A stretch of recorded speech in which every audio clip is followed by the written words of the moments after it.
খেলখন আজি হোৱা কথা আছিলে। এতিয়া মানে ইলেকশ্যনৰ অধিসূচনা জাৰি কৰিলে।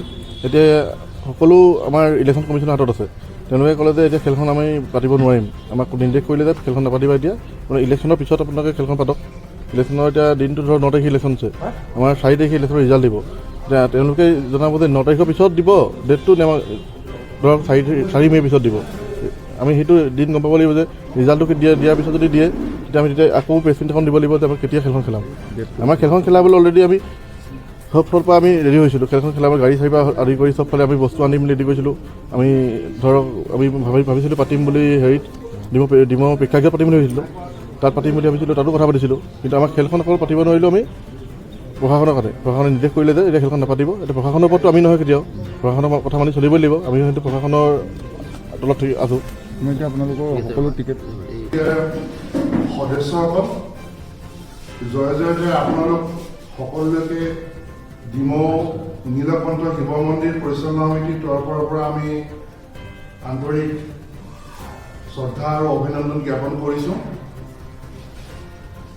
ডিমৌ মধুপুৰত ডিমৌ নীলকণ্ঠ শিৱ মন্দিৰ নামেৰে এক মন্দিৰ অৰ্ধনিৰ্মিত অৱস্থাত আছিল। উক্ত মন্দিৰ নিৰ্মাণৰ হকে আমি এখনি লটাৰী খেলোৱাৰ সিদ্ধান্ত গ্ৰহণ কৰি ইতিমধ্যে তাৰ সকলো প্ৰস্তুতি, খেলখন খেলোৱাৰ সকলো প্ৰস্তুতি আমি ইতিমধ্যে প্ৰায় শেষ কৰি পেলাইছিলোঁ। কিন্তু আমাৰ বাবে দুৰ্ভাগ্য আৰু একেবাৰে এটা বেয়া খবৰ যে ইতিমধ্যে নিৰ্বাচনৰ অধিসূচনাৰ বাবে যোৱাকালি প্ৰশাসনৰ তৰফৰ পৰা আমাক জনোৱা হ'ল যে এই খেলখন অহা 29 মাৰ্চ তাৰিখে হ'ব লগা আছিল।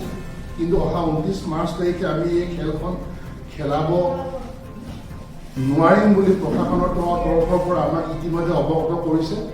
এই সম্পৰ্কে আপোনালোকক বিতংভাৱে জনাবৰ বাবে মই ডিমৌ নীলকণ্ঠ শিৱ মন্দিৰৰ সাহায্যাৰ্থে বা নিৰ্মাণৰ অৰ্থে যিখনি লটাৰী খেলোৱা হ'ব, উক্ত খেলখনিৰ খেল পৰিচালনা সমিতিৰ সভাপতি সম্পাদকক আপোনালোকৰ জ্ঞাতাৰ্থে বক্তব্য ৰাখিবৰ কাৰণে অনুৰোধ জনাইছোঁ।